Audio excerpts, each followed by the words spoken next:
Hello. So I'll repeat the video, this time in English. The video is intended to show you how to turn a drab photo like this one into what I consider to be a masterpiece photo. The first thing I do before I start editing in LightRoom is I use my crop tool, and I set the picture to the motive that I'm pretty much interested in. I'll try to maintain the rule of thirds here. I've got the horizon here on the third line, and I've got the man standing here also pretty much on a third line. Got him here and here. So I'll go ahead and crop the photo down. Now we've got all this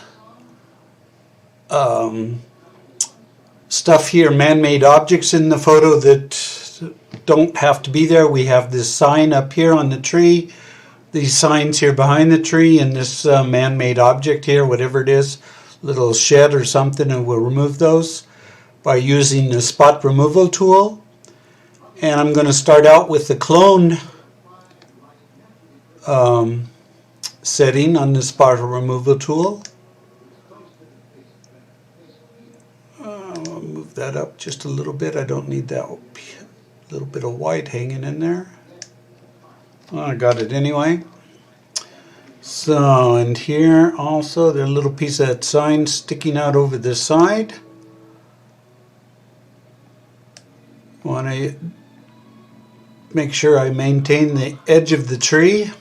That's why I move the spot removal tool source down.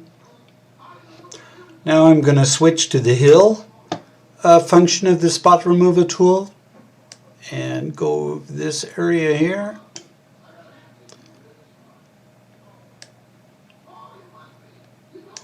That looks fine.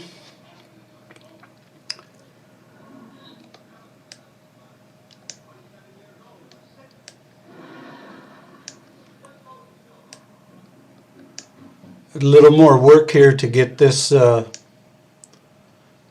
and still maintain the integrity of the photo.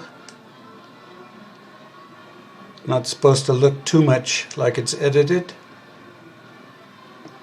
Yeah, that looks fine. And a little bit here.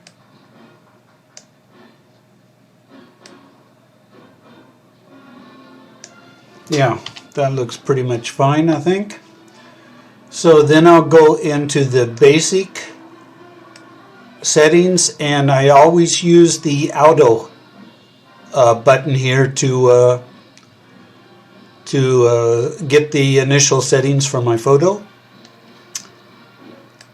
Increase the highlights a little more, and now I'll check and see if we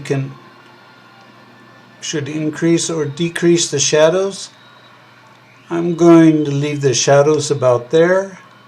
The whites I'll leave. Now I'm going to, on the overall picture, I'm going to come down with the texture because I want to make the image soft, the clarity down. And the dehaze filter I'm going to bring down. And that'll make the photo a little bit foggy. Now when I use these adjustments here, they made the complete photo. They affected the entire photo, and that's why I need to go now with a local brush over the man here and over the baby stroller, because I want to remove the adjustments I did here and bring him back. And because we're in the minus area now, I'm going to have to go in the plus on my local adjustments. I click 2 times on effect. That'll zero out all of the sliders. And now I'm going to bring the texture up, the clarity up, and the dehaze up. And I'll go click the auto mask. And when I go across, you see that it brings everything back the way it was. So the next thing I want to do is darken the entire photo, and I'll use my radial filter for that. I'll remove the check mark from invert and darken. And I want to draw that over the man. That's a little too dark. That's fine, I think.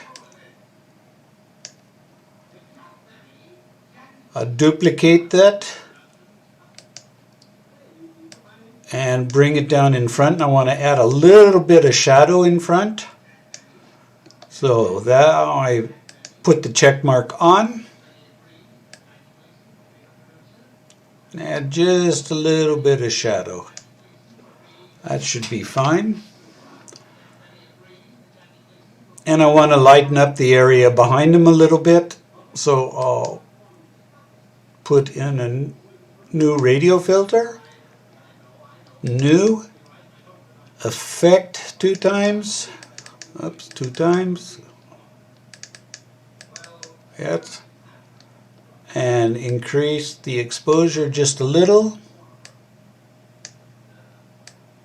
And we only wanted to affect the area within the circle, so I put the check mark back in.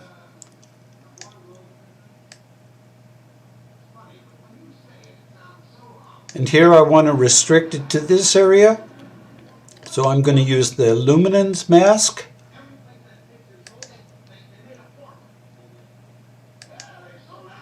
There. So that looks fine. The next thing I want to do is I want to go back into my basic settings and increase the temperature a little bit.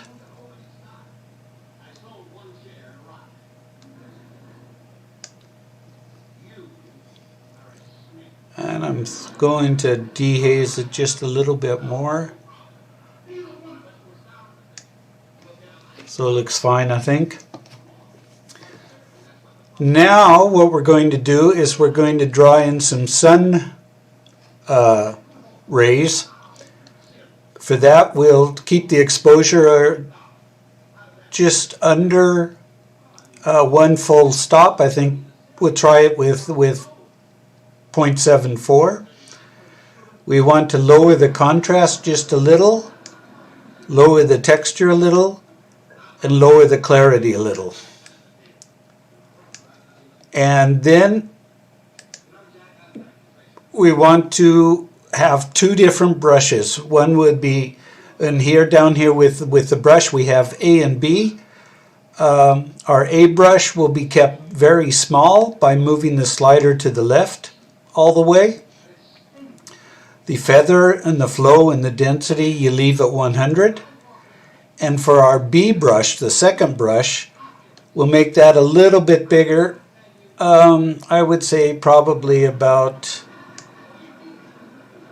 8 or 9. And for both brushes, the auto mask should be removed. Then select the A brush. Go up here to the top in the trees somewhere, and where the ray will be starting, and just click on the area.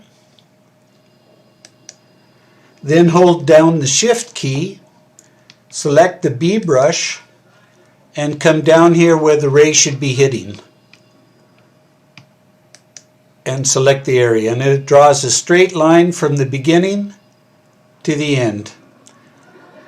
And that we want to do several times here. Select the A, set the position, hold down the Shift key, select B.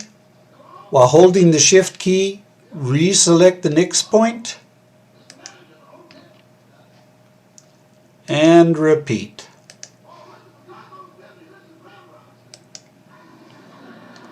Select B, hold down the Shift, and the next selection.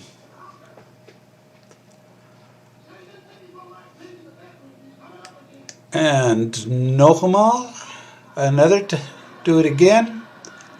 I would say here. This time when we select Oops. Oops, sorry, that was wrong. No, I have to do it again. I had the B still selected. Select A, select B, and now this time I'm going to make B a little smaller.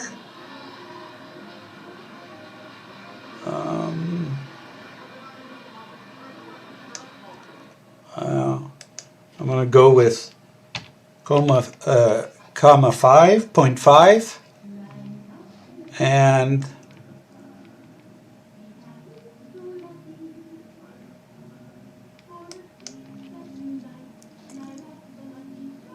I'm going to do that again.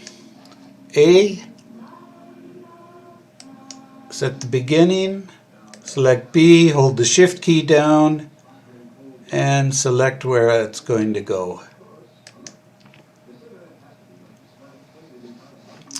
And I'm going to take the radial. Now you see here I've got the sun ray is going across his body here, and it's going across the trees. To do that, I select to remove that, I select the erase. And now you notice on my cursor it's changed to a minus sign, and I can just very carefully go across the area where the rays shouldn't be going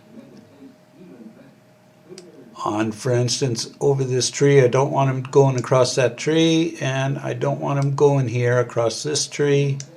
That way they're behind the tree and behind the man.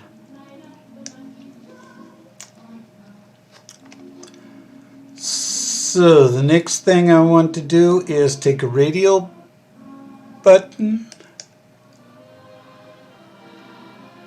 and just radio tool and just brighten up this area up here just a little.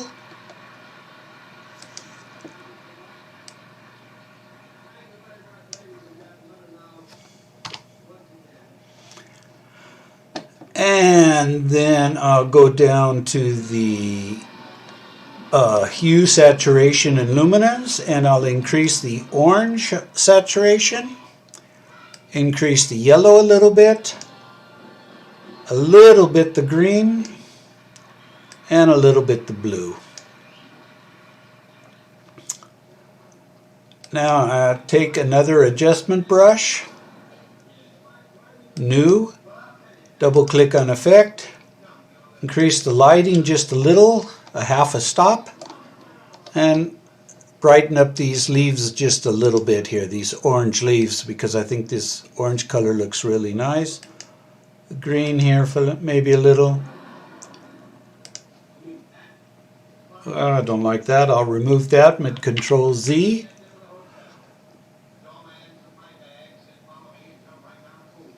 Then we'll go down and finish up our processing with lens correction. And the details, holding down the Alt key, I'll adjust the mask. Everything that is white will be, the effect will be applied to, and everything that is dark it won't be applied to. So I think right about there looks pretty good. Then we increase our photo to 1:1. Hold down the Alt key again and apply the sharpening. Oops, not working here. Just to where it starts to get a little grain. We don't want too much. Right about there, I would say. The radius the same, right till it gets a little bit of grain. And the details right till the grain starts to show. And then we'll do the noise reduction with the luminous. Yeah, I think it's fine. So it'll take a second. Go back into regular modus. And there. So that would be the finished picture. That's the way I would leave it right about now. I know it went pretty quick, but I try to keep the videos short. I hope you can use some of the effects that I created there.